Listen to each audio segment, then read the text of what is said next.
A is equal to 1, B is equal to -4 and C is equal to 3. ನೋಡ್ತಾ ಇದ್ರೆ ಈಗ ಮೊತ್ತದ ಸೂತ್ರ ಏನು? Alpha plus beta that is -B/A 3 + 1 4 ಆಗುತ್ತೆ. -(-B) ಅಂದ್ರೆ ಇದು +4 ಆಗುತ್ತೆ, ಈಕ್ವಲ್ ಆಗುತ್ತೆ. ಇನ್ನು ಗುಣಲಬ್ಧ ಆತಾದ್ರೆ alpha into beta that is C/A alpha 3 into beta 1 3 1 3 and 3/1 also 3 ಆಗುತ್ತೆ. ಇನ್ನು 25th ಆರ್ ಐತಿ. ಇಲ್ಲಿ ಅವಕೇನ ಶೂನ್ಯತೆಗಳ ಮತ್ತು ಗುಣಲಬ್ಧಕ ಕ್ರಮವಾಗಿ ಶೂನ್ಯತೆ -3 ಅಂದ್ರ ಮೊತ್ತ ಆಲ್ಫಾ ಪ್ಲಸ್ ಬೀಟಾ -3 ಅಂಡ್ ಗುಣಲಬ್ಧ 2 ಕೊಟ್ಟಾನ. ಈಗ ನಾವು ಶೂನ್ಯತೆಗಳ ಮೊತ್ತ ಮತ್ತು ಗುಣಲಬ್ಧದ ಸೂತ್ರ ಇದೆ ಹೆಂಗಂದ್ರೆ x² - alpha plus beta into X plus alpha beta = 0. ಇದರಲ್ಲಿ ಆ ಬೆಲೆಗಳು ಹಾಕೋಣ. x² -3 x + 2 = 0, x² + 3x + 2 = 0. ಅಪ್ಪಿನೋ ಏನಾದ್ರು ಈಗ ಮತ್ತೆ ಹಿಂಗೆ ಮೂಲಗಳು ಕಂಡ ಕೇಳಿದ ಈ ಇಕ್ವೇಶನ್ ತಗೊಂಡು ಈ ವರ್ಗ ಸಮೀಕರಣ ಇಕ್ವೇಶನ್ ತಗೊಂಡು ನೀವೇನಾದ್ರು ಎರಡು ಬರ್ದಾಗ ನಿಮ್ಗೆ ಆನ್ಸರ್ ಕೊಡ್ತೈತಿ. ಎಕ್ಸ್ ಬೆಲೆ -2 -1 ಇವೇನಾಗ್ತಾವ? ಶೂನ್ಯತೆಗಳಾಗ್ತಾವು.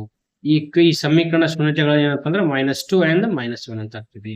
ಇನ್ನು 26th ಎ ವಿದ್ಯಾರ್ಥಿಯ ವಯಸ್ಸು x, ಬಿ ಅವನಕ್ಕಿಂತ 26 ದೊಡ್ಡವರು ಅಂದ್ರೆ x + 26. ಕೆಲವೊಬ್ರು ಎ ಎಕ್ಸ್ ಆಗ್ಲಿ ಬಿ ವೈ ಆಗಿರ್ಲಿ ಅಂತ ಬರೆದ್ರೆ ನಿಮ್ದು ಆನ್ಸರ್ ತಪ್ಪಿ.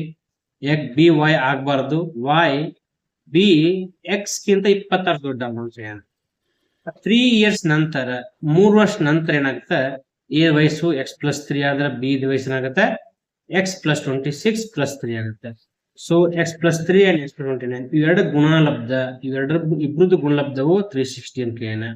ಇದು ನಾವು ಸಾಲ್ವ್ ಮಾಡ್ತಾ ಇದ್ದ ಬುಕ್ನಾಗಿನ ಕ್ವಶನ್ ಇದು.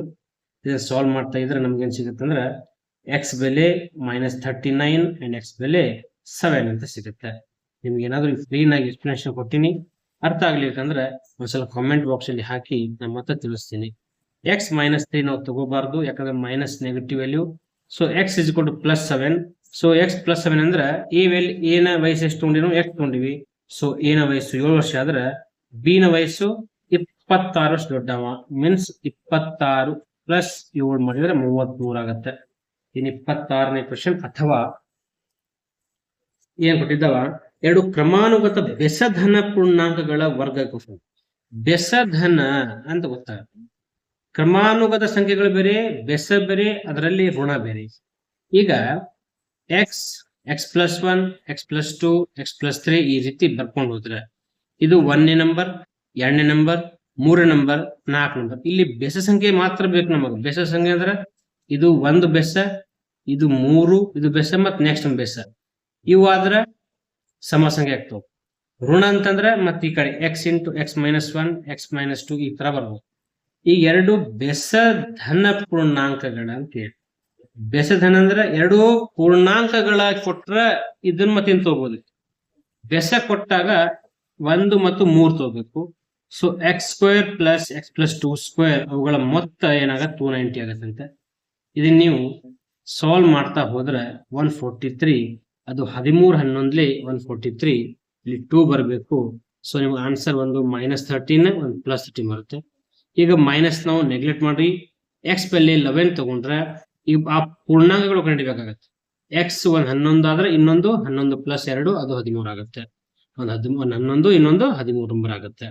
ಇನ್ನು 27th ನಂಬರ್ ಏನಪ್ಪಾ ಅಂದ್ರೆ ತ್ರಿಭುಜ ಮೇಲೆ ಕೊಟ್ಟಿದ್ದ ABC BAC, ಅದು ಎ ಮಾತ್ರ ನಿಮಗೆ 90 ಡಿಗ್ರಿ ಅಂತ. ಮತ್ತ AD ಏನಿತ್ತು? BC ಮೇಲೆ ಲಂಬ ಕೇಳಿದ. ದತ್ತ ABC ಇಲ್ಲಿ BAC 90 ಡಿಗ್ರಿ ಇದೆ. AN means 90 degree.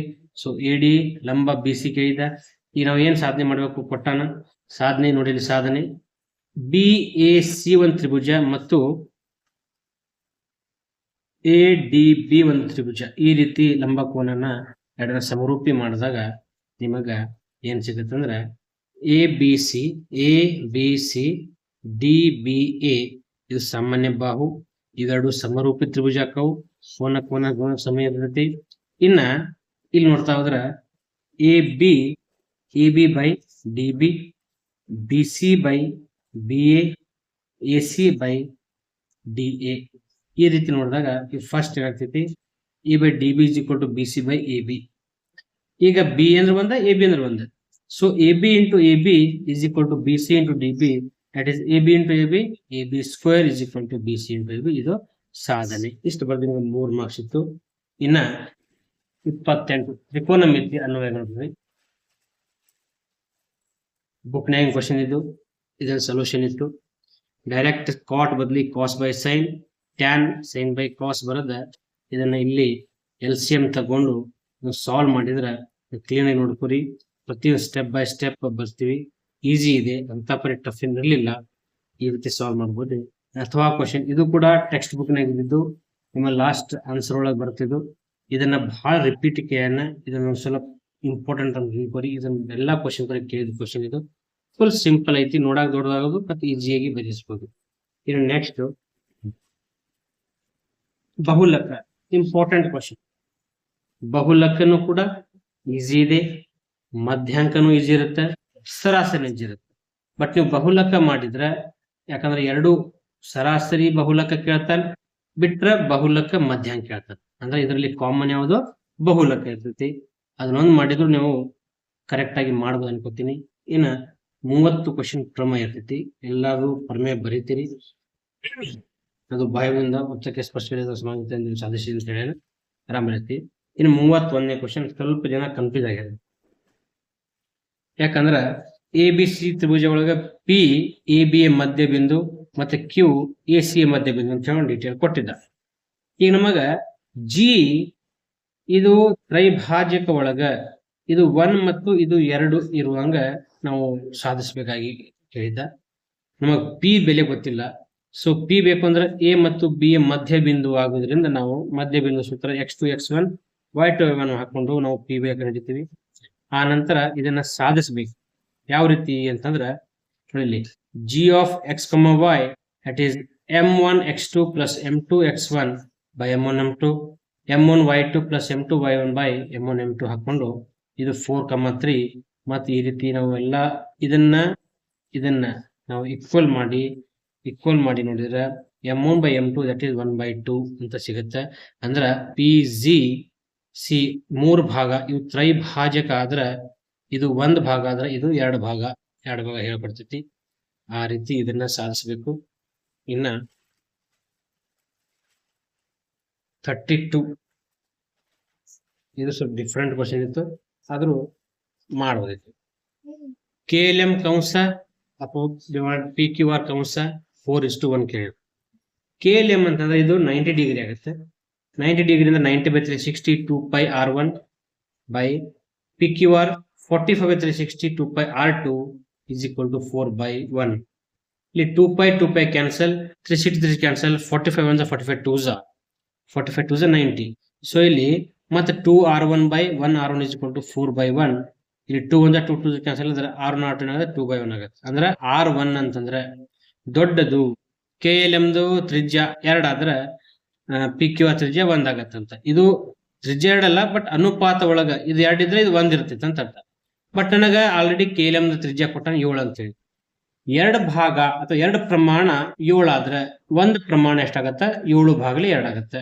ಅಂದ್ರೆ ಪಿ ಕ್ಯೂ ಆರ್ ಎಷ್ಟಾಗತ್ತೆ? ತ್ರಿಜ್ಯ 7/2 ಆಗತ್ತೆ. ಮತ್ತು ಅದರ ಉದ್ದಕ್ಕೆ ಏನು, ಅದರ ಏನು ವಿಸ್ತೀರ್ಣ ಖಂಡಕ್ಕೆ ಏನು 45/360 πr², 45/360 45 8 360 ಮತ್ತೆ 20/7 7/2 70 ಕ್ಯಾನ್ಸಲ್ ಮಾಡಿದ್ರೆ ನಿಮಗೆ 77/16 ದಟ್ ಈಸ್ 4.8125 cm² ಸಿಗುತ್ತೆ. ಈಸಿ ಇದು, ಅಂತ ಟಫ್ ಇರಲಿಲ್ಲ. ಇನ್ 53 ಇದನ್ನು ಸ್ವಲ್ಪ ಜನ ಕನ್ಫ್ಯೂಸ್ ಆಗ್ಯಾರ. 0, 1, 2, 3 ಇಂದ ರಚಿಸಬಹುದ 2 ಅಂಕಿಯ ಸಂಖ್ಯೆಗಳು ಎಷ್ಟು ಬರ್ತಾವೆ ಫಸ್ಟ್ ನೋಡ್ಕೊಳ್ಳೋಣ. 10 12 13 20 21 23 30 31 32 ಇಷ್ಟು ಬರ್ತವೆ. ಟೋಟಲ್ 9 ಬರ್ತವೆ. ಟೋಟಲ್ ಪಾಸಿಬಿಲಿಟಿ ಕೇಸಸ್ 9 ಇದಾವೆ. ಅದ್ರಾಗಿ 1ನೇ ನಂಬರ್ ಎ ಅಂಕೆ ಏನಪ್ಪ ಅಂದ್ರೆ ಎ ಅಂಕೆ 4 ಮತ್ತು 3 ಇಂದ ಭಾಗ ಹೋಗುವಂತದ್ದು. ಇದರಲ್ಲಿ 12 ಒಂದು ಬಿಟ್ರೆ 12 4 3 ಮತ್ತೆ 3 4 ಇದು 12 4ರಿಂದ ಮತ್ತು 3ರಿಂದ ಒಂದು ಬಿಟ್ಟರೆ ಬೇರೆ ಯಾವುದು 4 ಮತ್ತು 3 ಭಾಗ ಹೋಗೋದಿಲ್ಲ. ಸೊ 1/9 ಅಂತ ನಾವು ತಿಳ್ಕೊತೀವಿ. ಇನ್ನು ಬಿ ಅವಿಭಾಜ್ಯ ಸಂಖ್ಯೆಗಳು ಎಷ್ಟಿದಾವು? ಇದರಾಗ 13 1 23 31 ಅಂದ್ರೆ ಟೋಟಲ್ 3 ಅವಿಭಾಜ್ಯ ಸಂಖ್ಯೆಗಳು. ಸೊ ನಾವು 3/9 ಬರೆದಾಗ ಇದು 1/3 ಆಗುತ್ತೆ. ಇಷ್ಟು ಬರೆದ್ರೆ 3 ಮಾರ್ಕ್ಸ್ ಸಿಕ್ಬಿಟ್ಟು. ಬಹಳ ಈಸಿ ಇದೆ. 34ನೇ ಪ್ರಮೇಯಗಳದವು. ಥೇಲ್ಸ್ ಮತ್ತು ಬಾಕೋಬಾ. ಥೇಲ್ಸು, ಬಾಕೋಬಾ, ಕೋನ ಕೋನ ಇವುಗಳನ್ನ ನೀವು ಬಾಯಟ್ ಮಾಡಿದ್ರೆ ಆರಾಮ್ಸೆ ಬರೀಬಹುದು. 35th ಇದನ್ನ ನೋಡ್ರಿ ಕ್ಲೀನ್ ಆಗಿ. AB sin 60, AB ಎಷ್ಟು ಬೇಕು 4√3 ಬರಬೇಕು. BC cos 60 ಹಚ್ಕೊಂಡ್ಬಿಟ್ರೆ ನಿಮಗೆ BC 4 ಬರ್ತೈತಿ. ಇನ್ ED ಕೇಳಿದ್ದ sin 30 ಹಚ್ಕೊಂಡ್ರೆ ನಿಮಗೆ ED ಸಿಕ್ಬಿಡ್ತೈತಿ. ಇನ್ನ DC ಅಥವಾ CD ಕೇಳಿ ನಮಗೇನ್ ಬೇಕಾಗಿತ್ತು, ಇಲ್ಲಿಂದ DC ಬೇಕು. ಬಟ್ ನನಗಿದು ಫಸ್ಟ್ ನಾ BD ಕಂಡಿಡಿದು ಆಮೇಲೆ ನಾವು BC ಮೈನಸ್ ಮಾಡಿದ್ರೆ ನಮಗೆ ಇದು ಸಿಗತ್ತೆ. ನಾವು ಅದಕ್ಕೆ ಮಾಡಿವಿ ಟೋಟಲ್ ಫಸ್ಟ್ BD ಕಂಡಿಡ್ಕೊಂಡು. ಸೊ BD ನನಗೆ 12 ಮೀಟರ್ ಸಿಗುತ್ತೆ. ಅದನ್ನ BC 4 ಸಿಕ್ಕಿತ್ತು, ಅದನ್ನ ಮೈನಸ್ ಮಾಡಿದ್ರೆ ಸೊ DC ನನಗೆ 8 ಸಿಗುತ್ತೆ. ಈ 1 2 3 4 ಬರೋದು 4 ಮಾರ್ಕ್ಸ್ ಸಿಗುತ್ತೆ. ಈಸಿ ಇತ್ತು ಅಂತ ಟಫ್ ಇರಲಿಲ್ಲ. ಇನ್ನು ಸಮಾಂತರ ಶ್ರೇಣಿ ಈಗ ನೋಡ್ತಾವ್ರಿ. 6 ಪದಗಳ ಮೊತ್ತ ಟೋಟಲ್ S6 90 ಕೊಟ್ಟಾನ್. ಇಲ್ಲಿ N ಬೆಲೆ 6 SN ಹಾಕೊಂಡ್ಬಿಟ್ರೆ ನಿಮಗೊಂದು 2A + 5D = 30 ಒಂದು ರಿಲೇಷನ್ ಸಿಗುತ್ತೆ. ಇನ್ನು ಸೆಕೆಂಡ್ ಪಾಯಿಂಟ್, 4ನೇ ಪದವು ಮೊದಲೆರಡು ಪದಗಳ ಮೊತ್ತಕ್ಕಿಂತ 3 ಹೆಚ್ಚು. ಮೊದಲೆರಡು ಪದಗಳ ಮೊತ್ತ ಕೂಡಿಸಿದ ಮೇಲೆ ಅದಕ್ಕೆ 3 ಹೆಚ್ಚು ಮಾಡ್ಕೋಬೇಕು. ಅವಾಗ ನಿಮಗೆ ಏನ್ ಸಿಗುತ್ತೆ ರಿಲೇಷನ್ -A + 2D = 3 ಅಂತ ಸಿಗುತ್ತೆ. ಇಕ್ವೇಶನ್ 1 ಇಕ್ವೇಶನ್ 2 ನೀವು ಮಲ್ಟಿಪ್ಲೈ ವಿತ್ 2 ಮಾಡಿದ್ರೆ ಅದು 2A + 4D = 6 ಸಿಗುತ್ತೆ. ಯಾಕೆ ನಾವು 2 ಮಾಡಿದ್ವಿ? ಕ್ಯಾನ್ಸಲ್ ಮಾಡಕ್ಕೆ. ಎರಡು ಸೇಮ್ ಇದೆ, ಕ್ಯಾನ್ಸಲ್ ಆಗುತ್ತೆ. ಸೊ ನಾವು 2A - 2A ಕ್ಯಾನ್ಸಲ್ ಮಾಡಿದ್ರೆ 9D 36, D 4 ಸಿಗುತ್ತೆ. D 4 ಸಿಗನ ಇಕ್ವೇಶನ್ ನಲ್ಲಿ A 5 ಸಿಗುತ್ತೆ. ಮತ್ತು A ಮತ್ತು D ಸಿಕ್ಕ ಮೇಲೆ ನಿಮಗೆ ಸಮಾಂತರ ಶ್ರೇಣಿಗಳು ನೀವು ಕಂಡುಹಿಡ್ಕೋಬಹುದು. ಇನ್ನು ನೆಕ್ಸ್ಟ್ ಅಥವಾ ಕ್ವಶನ್ ಇತ್ತು. ಅಥವಾ ಕ್ವಶನ್ 7ನೇ ಪದ ಅದರ 2ನೇ ಪದಕ್ಕಿಂತ 4 ಹೆಚ್ಚು, 4ರಷ್ಟು ಅಂತ. 2ನೇ ಪದ 4ರಷ್ಟು. A + 6D = A + D × 4. ಅದೇ ಮಾಡಿದ್ರೆ 2D = 3 ಬಂತು. ಇನ್ನು ಸೆಕೆಂಡ್ ಸೆಂಟೆನ್ಸ್ ಒಳಗ 12ನೇ ಪದವು 4ನೇ ಪದದ 3ರಷ್ಟಕ್ಕಿಂತ 2 ಹೆಚ್ಚು ಕೇಳಿ. 12ನೇ ಪದ A + 11D, 4ನೇ ಪದ A + 3D. ಅದ 3 ಟೈಮ್ ಮಲ್ಟಿಪ್ಲೈ ಮಾಡಿದ್ರೆ ನಿಮಗೆ ಏನು ಇಕ್ವೇಶನ್ ಸಿಗುತ್ತೆ? ಇಲ್ಲಿ ಏನ್ ಸಿಗುತ್ತೆ? 2D = 2A + 2 ಇಕ್ವೇಶನ್ ಸಿಕ್ಕರೆ ಇಲ್ಲಿ 2D ಬೆಲೆ ನಮಗೆ 3 ಐತಿ. ಈ 2D ಬೆಲೆ 3 ಇಲ್ಲಿ ಹಾಕಿ ನಮಗೆ 2A ಇಲ್ಲಿ ಬಂದು ಸೊ 3A - 2A = 2 ಸಿಗುತ್ತೆ. ಅಗೇನ್ 2A = 2 ನಾವು ಈ ಇಕ್ವೇಶನ್ ಹಾಕಿ D = 3 ಸಿಗುತ್ತೆ. A ಮತ್ತು D ಸಿಕ್ಬಿಟ್ರೆ ಅವನಿಗೆ ಟೋಟಲ್ 30 ಪದಗಳಿದ್ರೆ ಲಾಸ್ಟ್ 3 ಟರ್ಮ್ಸ್ ಅಂದ್ರೆ 28, 29, 30. ಈಗ ನೀವು 28 ಪದ A + 27D ಕಂಡು ಹಿಡ್ಕೊಂಡ್ಬಿಟ್ರೆ ಇದಕ್ಕೆ ನಾವು DN 3 ಇಲ್ಲ, ಇದಕ್ಕೆ D 3 ಕೂಡಿಸ್ಕೊಂತ ಹೋದ್ರೆ ಸಿಗುತ್ತೆ. A + D + 3 ಕೂಡಿಸಿದ್ರೆ 86, 3 ಕೂಡಿಸಿದ್ರೆ 89. ಅಂದ್ರೆ ಈ 3 ಪದಗಳ ಈ ರೀತಿ ಬರ್ಕೊಂಡು ಸ್ವಲ್ಪ ಕ್ಲೀನ್ ಆಗಿ ನೀಟಾಗಿ ಬರೆದು ಮಾರ್ಕ್ಸ್ ಕೊಡ್ತಾನೆ. ನಾವು ಇಲ್ಲಿ ನೀವು ಬ್ರಿಟಿಷ್ ಹೇಳೋದ್ರಿಂದ ಒಂದ ಕಡೆ ಬರ್ದ್ಬಿಟ್ಟಿದ್ದೀನಿ. ಇನ್ನು ಲಾಸ್ಟ್ ಕ್ವಶನ್ 38ನೇ ಕ್ವಶನ್, ಘನಫಲಗಳು. ಘನಫಲಗಳು ಏನಂತೀವಿ? ಫಸ್ಟ್ 100 ಸೆಂಟಿಮೀಟರ್ ಸ್ಕ್ವೇರ್ಗೆ 10 ರೂಪಾಯಿ ಅಂತೆ ಅಂತಂದ್ರೆ ನನಗೆ ಮೊದಲು ವಿಸ್ತೀರ್ಣ ಬೇಕು. ಅರ್ಧಗಳ ವಿಸ್ತೀರ್ಣ 2πr². ಅರ್ಧ ಸಿಲಿಂಡರ್ದ ಅರ್ಧಗಳ ಸಿಲಿಂಡರ್ದ ಪಾರ್ಶ್ವ 2πrh, πrl ಶಂಕುವಿನ ಪಾರ್ಶ್ವ πrl. ನನಗೆ ಇಲ್ಲಿ ಎಲ್ ಬೇಕಾಗಿಲ್ಲ, ಎಲ್ ಗೊತ್ತಿದ್ದಿಲ್ಲ. ಸೊ ನಾ ಎಲ್ಲಿ ಮಾಡಿ ನೋಡಿ, L = r² + h² ಮಾಡಿದ್ರೆ ನನಗೆ ಎಲ್ ಬೆಲೆ 25 cm ಬರ್ತೈತಿ. ಎಲ್ ಬೆಲೆ 25 cm ಬರೋಣ. ಮತ್ತೆ ವಾಪಸ್ ನಾವು ಇಲ್ಲಿ ಕಾಮನ್ ಟರ್ಮ್ಸ್ πr ಕಾಮನ್ ತೆಗೆದ್ರೆ 2r 2h + L ಉಳಿತೈತಿ. ಬೆಲೆ ಹಾಕ್ತಾ ಹೋದ್ರೆ ನಿಮಗೆ 29 ಇಂಟು ಈ 22 × 19 ಸಿಗುತ್ತೆ. 2299 ಇದನ್ನು ಯಾವ ರೀತಿ ಮಾಡಬಹುದು? 99 × 22 ಟ್ರಿಕ್ ಮೂಲಕ ಮಾಡ್ಬೇಕಾದ್ರೆ 21 22 1 ತೆಗೆದ್ರೆ 21, 9 2 7, 9 1 ಅಂದ್ರೆ 8. ಇದು ಟೋಟಲ್ ಎಷ್ಟು ಬರುತ್ತೆ? 2178 ಸೆಂಟಿಮೀಟರ್ ಸ್ಕ್ವೇರ್ ಬಂತು.